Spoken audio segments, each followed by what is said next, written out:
Good morning. Welcome both here in the sanctuary and also online to the Sunday service of the Unitarian Universalist Church of St. Petersburg. We're on the unceded ancestral lands of the Tocobaga and Seminole Native Americans. My name is Ben Atherton-Zeman. I'm the minister here. This weekend was the Islamic holiday of Eid, so Eid Mubarak to those who celebrate. I'm really excited to bring you today's worship service. It's called Sexual Assault Awareness Month, Resistance to Patriarchy, and we have some special guests. Many of you will remember Natashia Milburn, who used to be a teacher here, so she is going to be speaking along with Nikki Neidelkoff. Do you want to wait? So there's Nikki and Tori Crawford, both from the Suncoast Center, our local rape crisis center. So please, let's make them welcome. Thank you so much for being here. Appreciate you. So they'll be saying some words in a few minutes, but first, here's today's worship associate, Michael Pohl. Thanks, Ben. Good morning, everyone. Good morning, Michael. A few months before he died, Kurt Vonnegut sent the following advice to a group of high schoolers who wrote to him. Practice any art, no matter how well or badly, not to get money and fame, but to experience becoming, to find out what's inside you, to make your soul grow. If you want a church that sides with love, that shows up for justice, and that helps your soul grow, I have good news. You may have found your church home. We have 3 announcements today. There will be an interest fair following worship. There are many teams and committees to grow your own personal ministry. Please stop by the tables and see what calls you.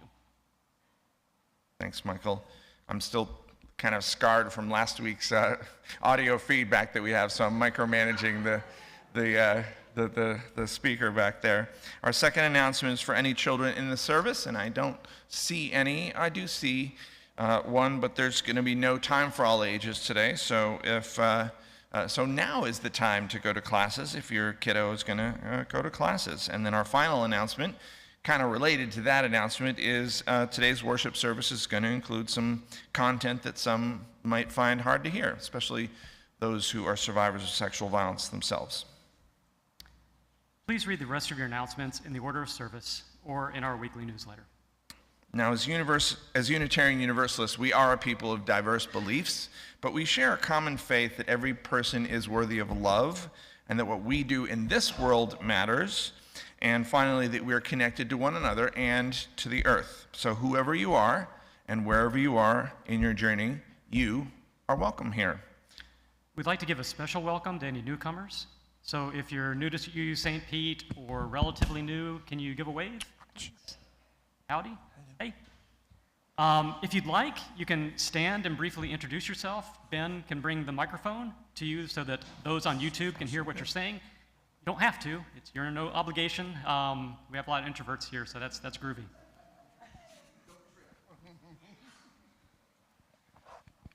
Hello, I'm Rob Myers, and I moved here to St. Pete area about 1.5 years ago. This is my first time attending this ceremony, this service, and looking forward to it. I've read about it. My sister has been a member in Oklahoma of the Universalist Church, so I'm looking forward to it. Great, thanks, Rob. Welcome. Glad to have you. Wait, who? No? Maybe no? Paul's like, I don't know. Hi, my name's Anthony Lenzo. I use the pronouns they, them, theirs. I'm actually visiting from Allendale, UMC. And just excited to see what's up here. Thank you. Thank you.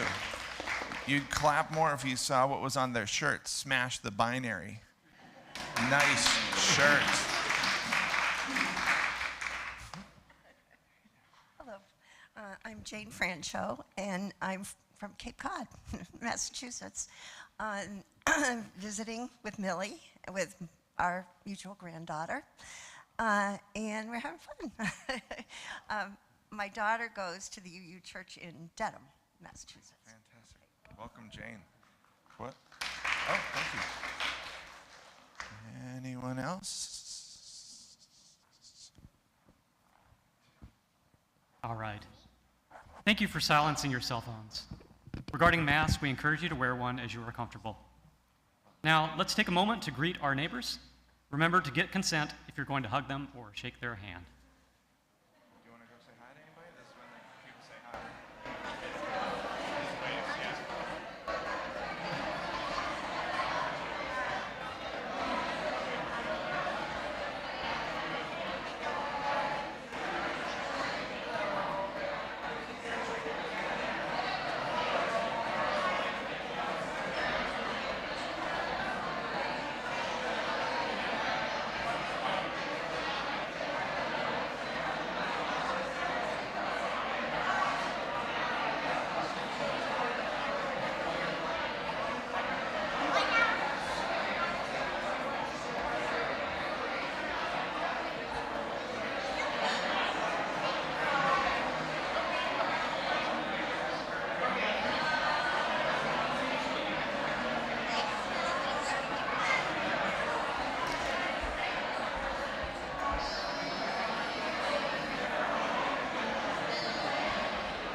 Hi, John.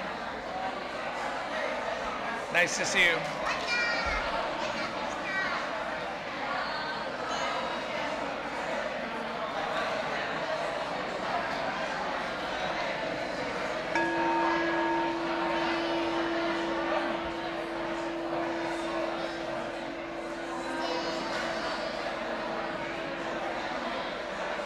Hey, Kelly.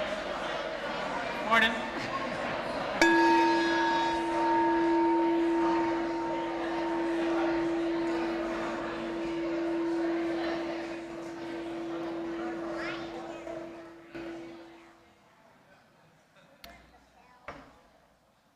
This morning, maybe right now, in small towns and in big cities, in simple rooms and ornate sanctuaries, many of our sibling UU congregations are also lighting a flaming chalice.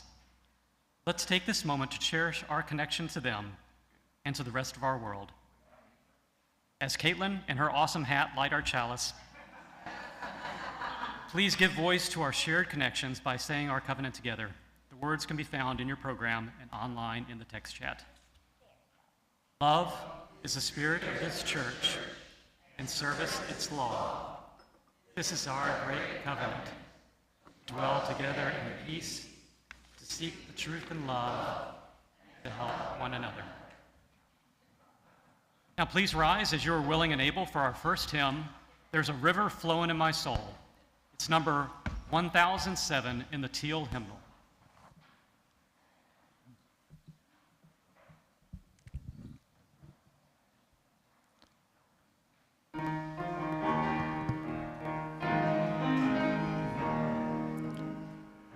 There's a river flowing in my soul.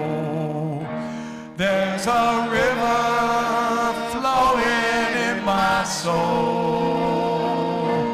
And it's telling me that I'm somebody.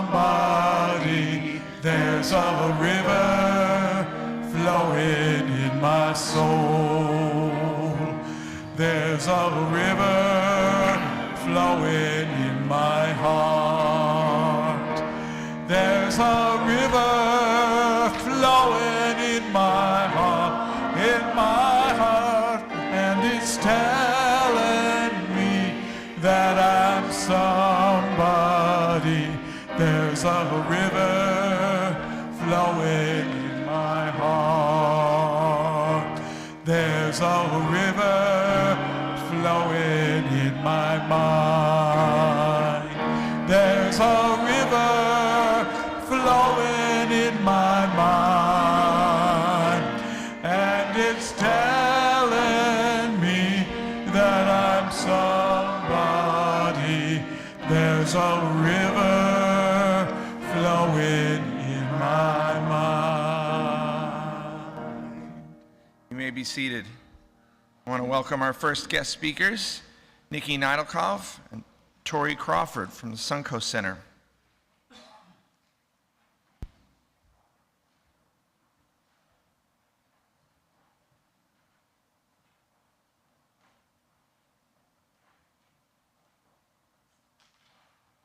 Hi guys, my name's Tori. Hey y'all, my name's Nikki. So, sexual assault affects everybody. Costs Americans over $1 billion a year. Changes people's lives. Whether you experience it yourself or you help someone cope with the after effects of it. People are made to believe that it's their fault. That someone that violated their body, but it's still somehow their fault, that they deserved it, that they asked for it. And I see it every day. People are ashamed of what somebody else did to them without their consent. And they play the, but what if I had done this game in their mind? It's not okay. It needs to stop. And we are so proud to be part of that solution. Suncoast is the only center in Pinellas County that can complete a sexual assault forensic exam. This exam is a collection of evidence for a potential prosecution. Along with which, we also offer full advocacy services throughout that process, just kind of ensuring that these voices that often get silenced be heard. These individuals that come into our center are some of the most resilient people I've ever known. Sorry. And so I just thank you all for allowing us to be here today. And if you guys want to talk or have any more questions, we'll be here after the service as well. So thank you. Thank you so much, Nikki. Thank you so much, Troy.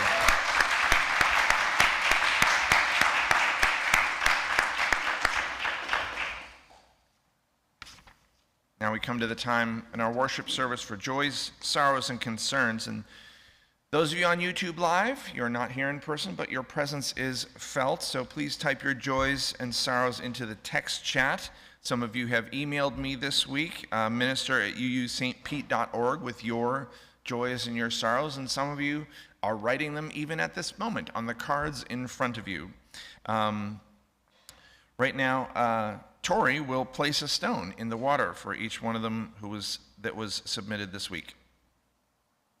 First, a stone of joy from Sabina Van Alak.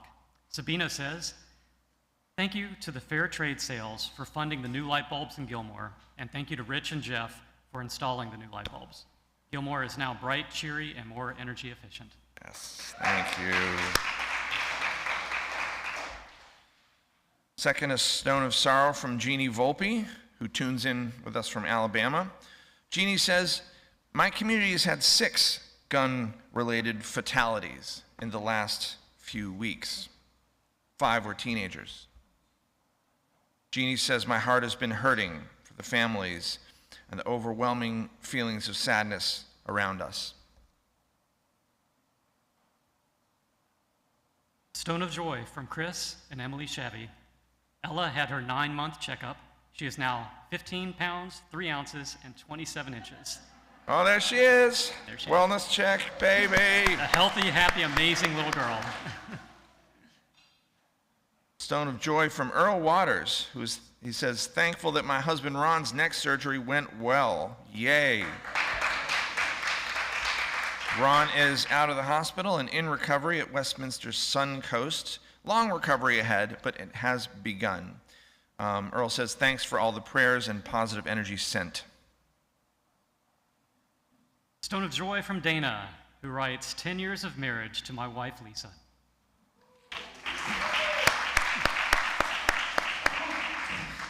So many stones of joy. Another stone of joy from Millie Jones. Millie's happy to have visiting Jane Francho from Cape Cod and our granddaughter Sylvia from Boston. Welcome.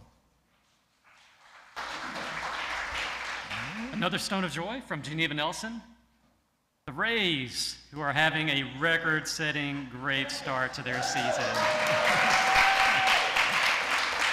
Congratulations, Rays. And another stone of joy. What? I can be happy for the Rays and sad for my Red Sox at the same time. Now, is the boo from being sad about the Red Sox, or is it just that I said the words Red Sox? A stone of joy from James. John's heart ablation went well. Congratulations, John. I'm glad it went well. stone of joy from Ariana for the board unanimously voting to support the 8th principle.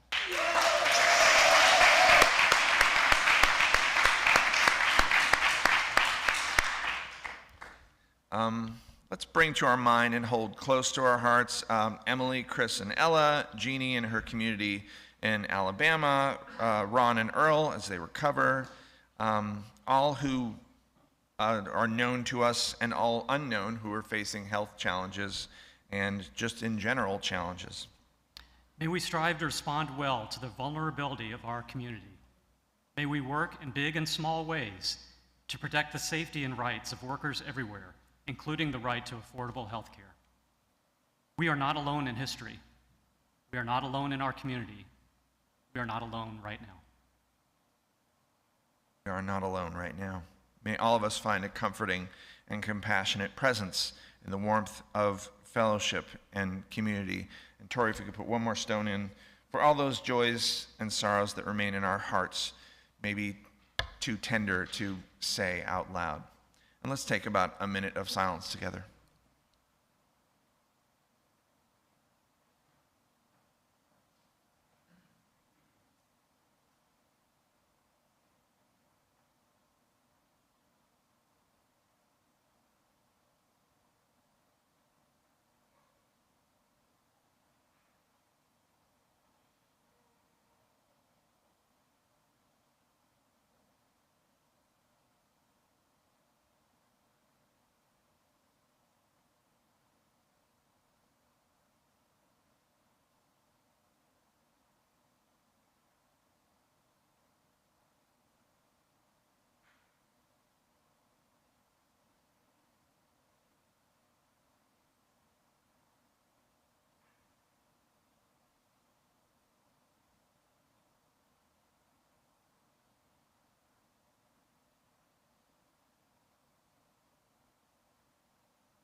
The mystery is that we are connected even when we feel apart. Let us rejoice in our beloved community that makes of the many one. So may it be.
I want to welcome our second guest speaker, Natashia Milburn.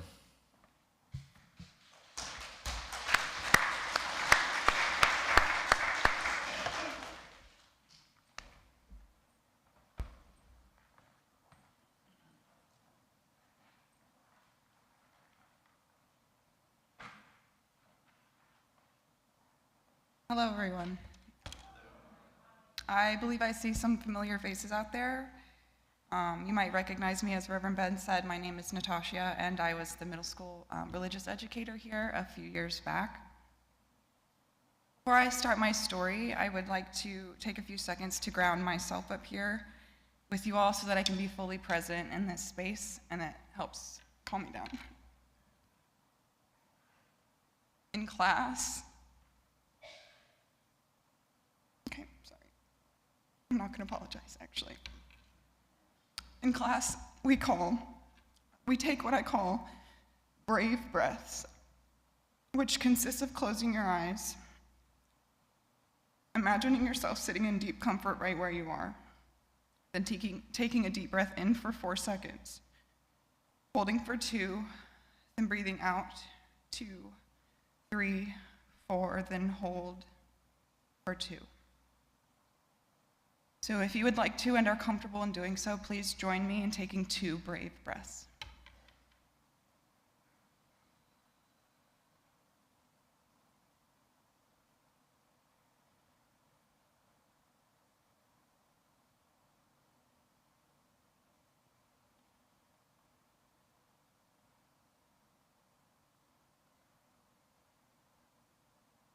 Thank you.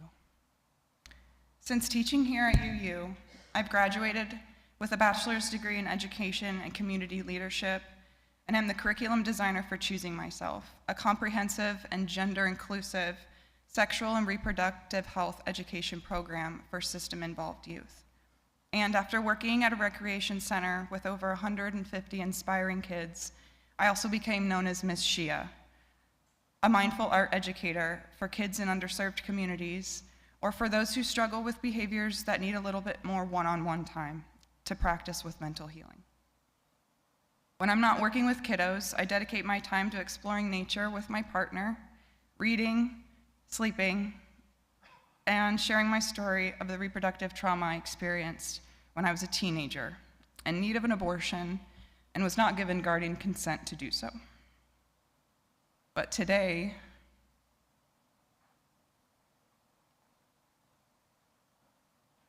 in honor of Sexual Assault Awareness Month, I braved the courage to share some traumas of my childhood that unfortunately occurred roughly an entire decade earlier. An experience that subconsciously adhered to every relationship I had through my childhood, presented its horrors during the entirety of my adolescent years, taunted and confused my sexuality through my young adulthood, and sometimes even to this day, mentally presents itself often in my relationships. The first time I was physically introduced to sex was at the age of 6, when I was sexually molested by a trusted adult and a family friend. He would watch my sisters and I sometimes when my mom was at work. He always paid more attention to me than my sisters. One day, while my sisters were in the room, he and I were in the living room alone. I sat with him on the couch like he asked me to, and he started to touch me. I didn't understand what was happening.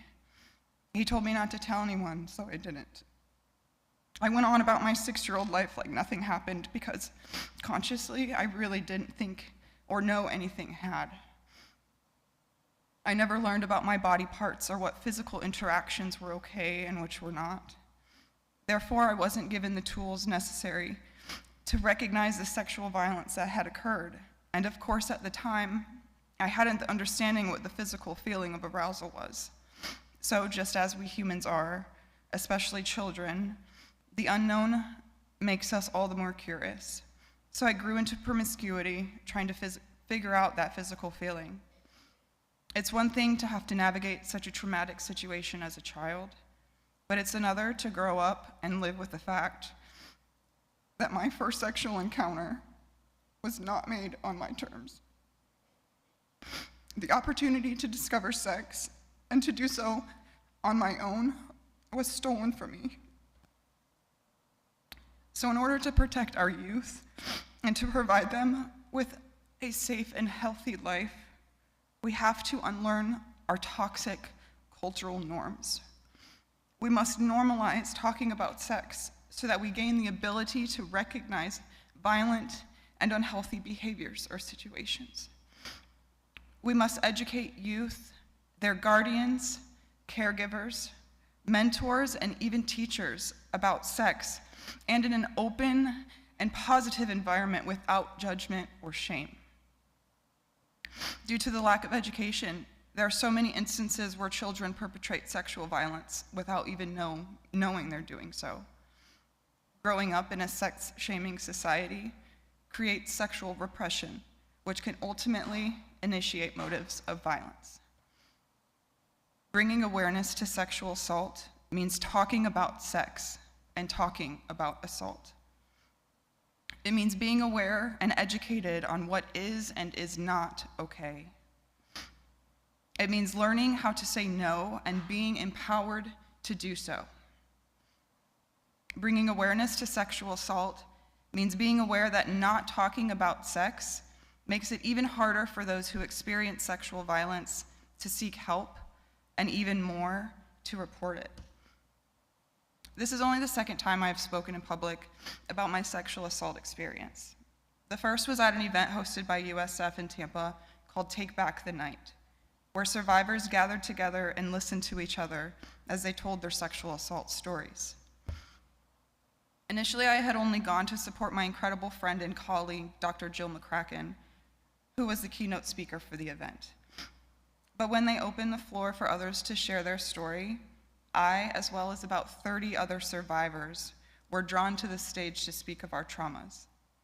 I went up there without the faintest idea as to what to say, but when I had the mic in my hand and was in front of people who not only knew my pain, but lived through it as well, I shared things with them that I had never even said out loud. I felt such relief. It's a release that's impossible to explain or understand unless you felt it yourself.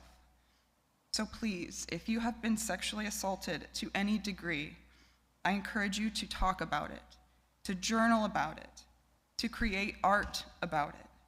Do anything but hold it in or push it aside. Because you can try to force it down away from your memory and go about your life as if it didn't happen, but your subconscious doesn't forget. You deserve respect, you deserve to be happy, and you deserve to be a healthy sexual being. And please always remember that no matter what, sexual assault is never your fault, and you are not alone.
Thank you, wonderful choir.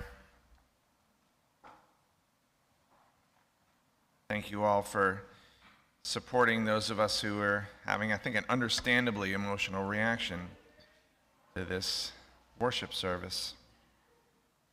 We are here for one another, and we're not alone. I want to begin with a story I saw posted online this week, and maybe some of you saw it as well. It was written by the mother of a 3-year-old. It takes some time, but it's how I want to begin. A grown man looms behind my 3-year-old daughter.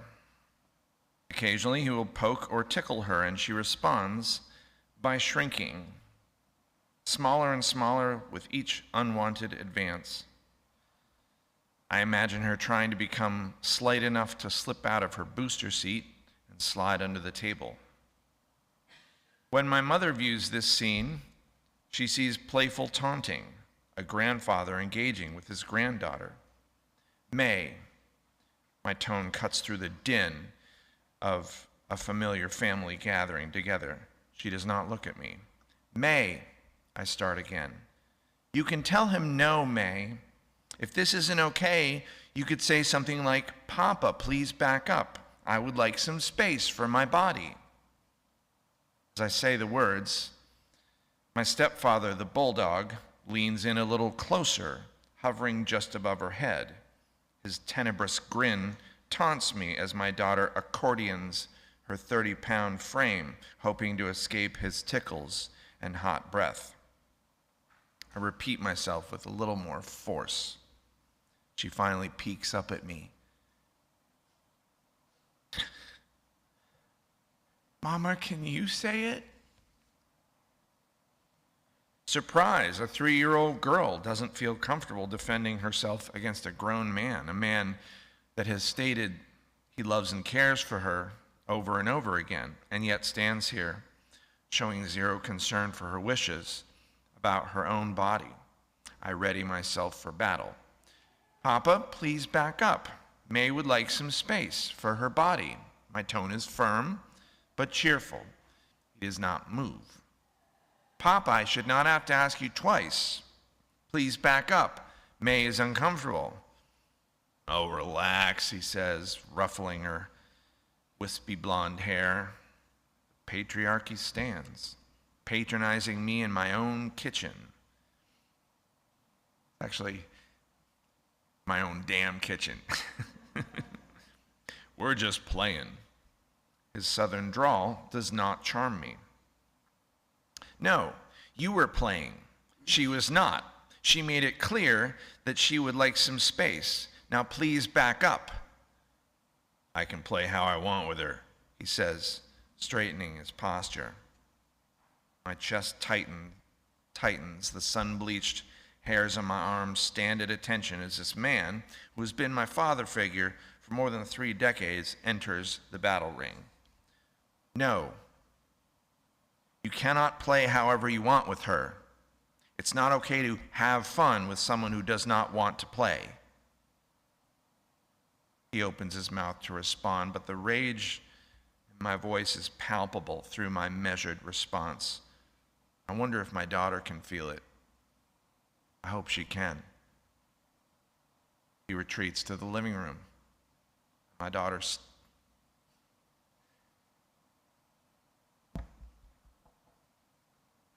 stares up at me. Her eyes, a starburst of blue and hazel, shine with admiration for her mama. The dragon has been slayed for now. My own mother is silent. She refuses to make eye contact with me. This is the same woman who shut me down when I told her about a sexual assault I had recently come to acknowledge. This is the same woman who was abducted by a car full of strangers. She walked home one night. She fought and screamed until they kicked her out. Speeding away, they ran over her ankle and left her with a lifetime of physical and emotional pain. This is the same woman who said nothing, who could say nothing, as her boss and his friends sexually harassed her for years. This is the same woman married one of those friends. When my mother views this scene, she sees her daughter overreacting. She sees me, quote, making a big deal out of nothing. Her concerns lie more in maintaining the status quo and cradling my stepdad's toxic ego than in protecting the shrinking 3-year-old in front of her. When I view this scene, I am both bolstered and dismayed. My own strength and refusal to keep quiet is the result of hundreds, probably thousands of years of women being mistreated and their protests ignored. It is the result of watching my own mother suffer quietly at the hands of too many men. It is the result of my own mistreatment and my solemn vow to be part of ending this cycle. It would be so easy to see a little girl being taught that her wishes don't matter, that her body is not her own, that even people she loves will mistreat and ignore her, and that all this is, quote, okay in the name of other people, men, having fun. But what I see instead is a little girl watching her mama. I see a little girl learning that her voice matters, that her wishes matter. I see a little girl learning that she is allowed and expected to say no. I see her learning that this is not okay. I hope my mom is learning something too. Fighting the patriarchy, one grandpa at a time. That's the story I wanted to start with. I thought about changing the ending because we have many wonderful grandpas in the room, but you know that hashtag not all grandpas are like this guy, and I hope those of us who identify as male in the room can respond with compassion and curiosity and empathy rather than defensiveness, because every 98 seconds here in the United States, a man rapes a woman. It's usually a woman that he knows. And yes, most men don't rape. But all of us men benefit from sexism and patriarchy, whether it's getting paid more than women, walking without fear in places that women do fear, not getting interrupted in conversations or silenced in public spaces. I wanted to include that whole story because it includes not only descriptions of overt sexual violence, but also the violation of bodily autonomy. Lucinda and I hate it when kids are made to hug somebody they clearly don't want to. And like Natashia said, you deserve respect, you deserve to be happy, and you deserve to be a healthy sexual being. And please always remember, no matter what, sexual assault is never your fault. Is she here with us, Natashia? She went out, to help. I think she honored us with sharing that story. And here in this congregation, we work hard to keep our children safe. We don't insist they hug anyone, and we work to stop sexual harassment, and we work to stop all harassment. If someone exhibits a pattern of harassment, we let them know they need to stop. And if they persist, we ask them to leave our congregation. Now, my colleagues at other UU churches tells me this isn't the case for them. They tell me that when they reported sexual harassment, they were supported, but so was the harasser. And even when the behavior persisted, the harasser was not asked to leave. Here at UU St. Pete, we try to do better than that. Reading this story from that mother, I myself felt angry at the stepfather. But if I look carefully, I can see some of him in me. I can remember times in college when I flirted too much, when I minimized my own actions, when I didn't want to hear that I had just made someone uncomfortable. I would hide behind my intent. Hey, I was just flirting. rather than being curious and open to seeing that the effects of my actions were different than the intent. Most of you know that before I became a minister, I worked in rape crisis centers and domestic violence programs like the Suncoast Center. And I learned about all the myths about sexual violence, and there are many. One of the main ones is that rapists are obvious. They're evil men lurking in shadows with a knife. Sometimes that does happen, but more often it's someone you know, someone you trust, someone you love. And women and girls are not the only victims, as we learned last year. Thank you, John, for sharing your story with us last year. Sexual violence happens to men. They're telling me it's 1 in 6 folks at the Suncoast Center. And it happens in the LGBTQIA+ community. Today I want to talk not just about sexual violence, but about rape culture and bodily autonomy. On Wednesday, I was asked to give remarks at St. Pete City Hall for a reproductive justice rally. I told them that most Unitarian Universalists believe that decisions about abortions should not be made by religious groups, should not be made by government, should not be made by the courts, should not be made by men. Those decisions, I told them, should be made by the person who is pregnant, with support from their community, including their religious community. I told them I don't believe in a God who wants the state to control bodies. I told them Florida state laws that control pregnant people's bodies violate my religious freedom. And these laws are clearly part of a concerted effort to attack pregnant people, trans people, BIPOC people, and others on the margins. Then yesterday, I wore my clerical collar to the Bread and Roses abortion clinic, along with my colleague, Reverend Amy from UU Clearwater.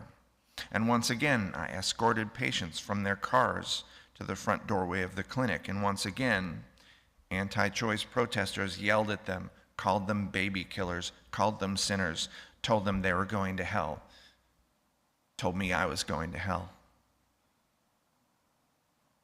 People yelling this, Bread and Roses, are not always men, but yesterday they were.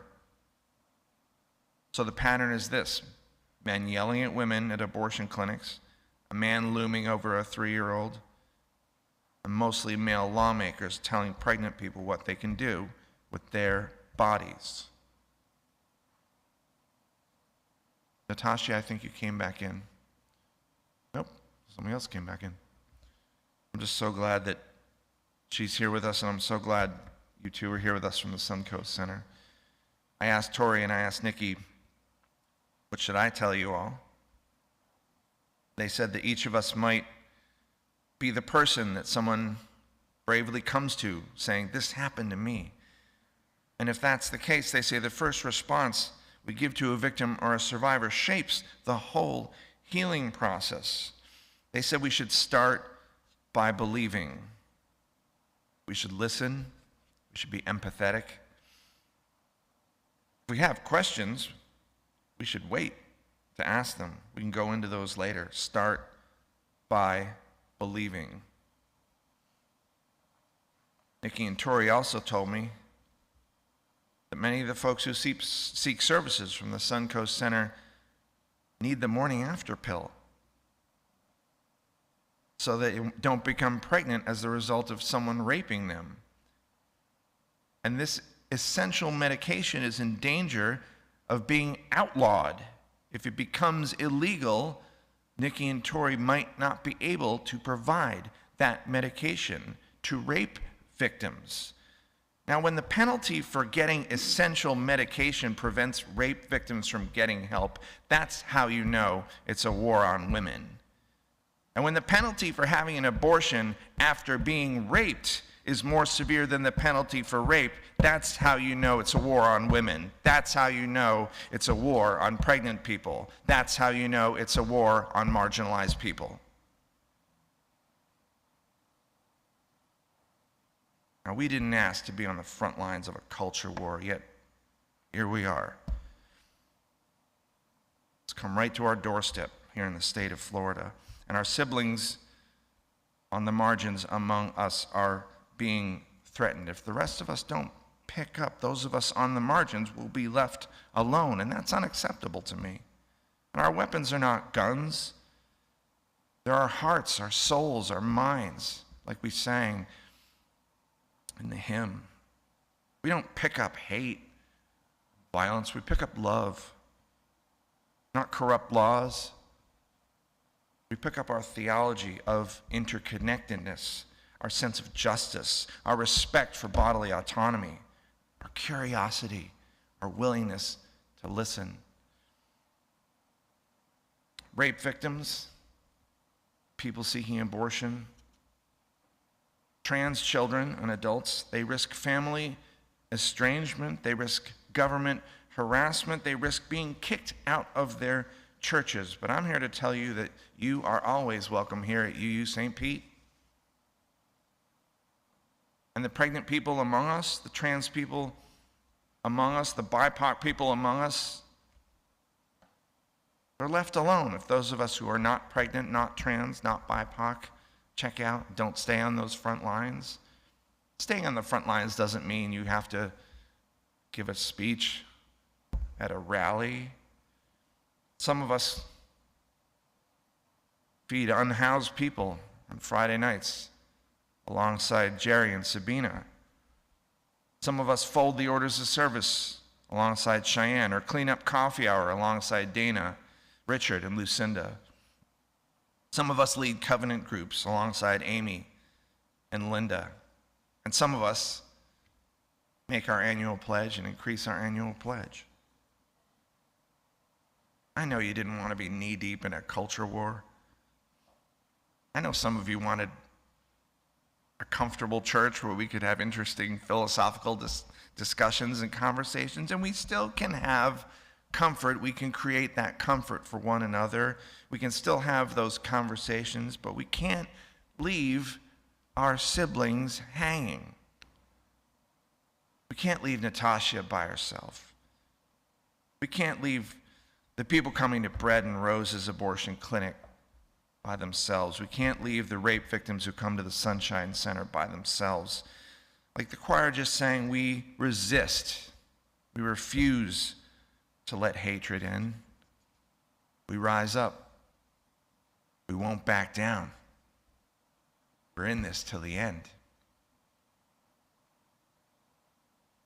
I close with words from our wonderful music director, John Atherton. A lot of you were at the One City Chorus last week, the concert to benefit the Woodson Warrior Project. And John said at that concert, if one of us is chained, none of us are free. He then invited us to think of being chained as being more than just being enslaved. John said, think of being chained as a metaphor for being forced to live without decent housing, adequate health care, or education. Being forced to wait 8 hours to vote. Being forced to only study what your governor thinks is appropriate. Being forced to allow the government to control your body. If one of us is chained, none of us are free. Amen. Ashe. Blessed be.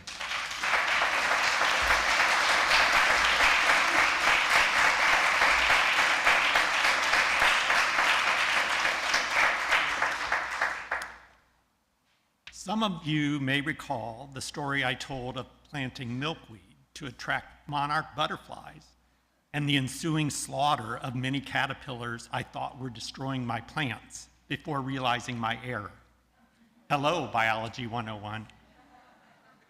This year, I decided I had more space in the yard and added 15 milkweed plants to the landscape. My yard is now a monarch butterfly sanctuary. Every time I walk out the front door, I can count 10 to 20 monarchs fluttering around the yard, some coming so close I think they'll land on me. I imagine they are thanking me for the milkweed and their butterfly sanctuary. With my pledge, I am thanking this church and all of you for this sanctuary. For me, it has been and continues to be my spiritual lifeline and my primary social engagement, social justice engagement in the community. I pledge with my time to the board, the worship team, fast and religious education classes. And I pledge with my financial support to ensure this congregation continues to thrive and be a sanctuary for others as it has been for me. Following some intense budget discussions this week with the board, just like I found more space in my yard for milkweed, I found more space in my personal budget to increase my original pledge by $100 a month. Rebecca Wilson found more space to do the same. I understand fixed incomes and limited budgets may not allow for such space. My brother John is in that category, but yesterday he decided he could give up his weekly indulgence of a pint of Talenti sorbet to make space for a $5 weekly increase to his pledge. It's occasionally BOGO at Winn-Dixie, so he's not completely going cold turkey.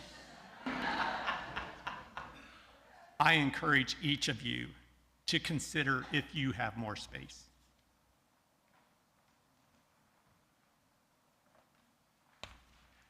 Thank you so much, Bill. We gather in this place to learn and journey together. Let's now offer what monetary gifts we can to ensure that we take care of this building and its people. In the sanctuary, the offering will now be given and received.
Before we sing our closing hymn, Natashia is back in the room, and I just want to say you honored us with your words. Thank you so much for being here and for sharing from your heart.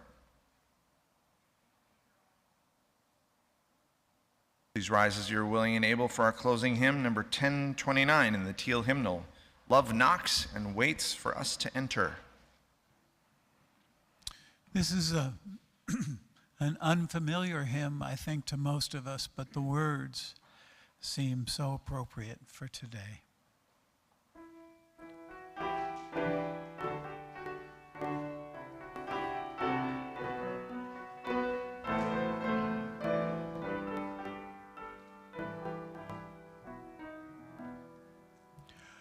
Love knocks and waits for us to hear, to open and invite. Love longs to quiet every fear and seeks to set things right.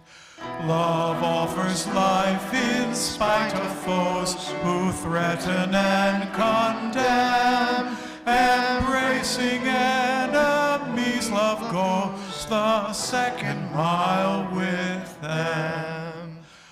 Love comes to heal the broken heart, to ease the troubled mind. Without a word, love bids us start to ask and seek and find. Love knocks and enters at the sound of welcome from within. Loves and dances all around and feels new life begin. Please remain standing and follow along, if you like, with the hand gestures as Michael extinguishes our chalice. The words to the traditional chalice extinguishing are in your order of service. Online, they're in the text chat. The dance moves are light of truth, warmth of love, fire of courage. We extinguish this flame, but not the light of truth, the warmth of love, or the fire of courage. These we carry into our hearts, out into the world. You may be seated. A lot of busy setup for our wonderful interest fair out there in the rest of the building, so I hope you can stick around for that as well as for coffee hour. But that will happen after Aaron plays our postlude and Michael reads our closing words.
Our closing words are by Reverend Maureen Killoran, as inspired by Reverend Dr. Rebecca Parker.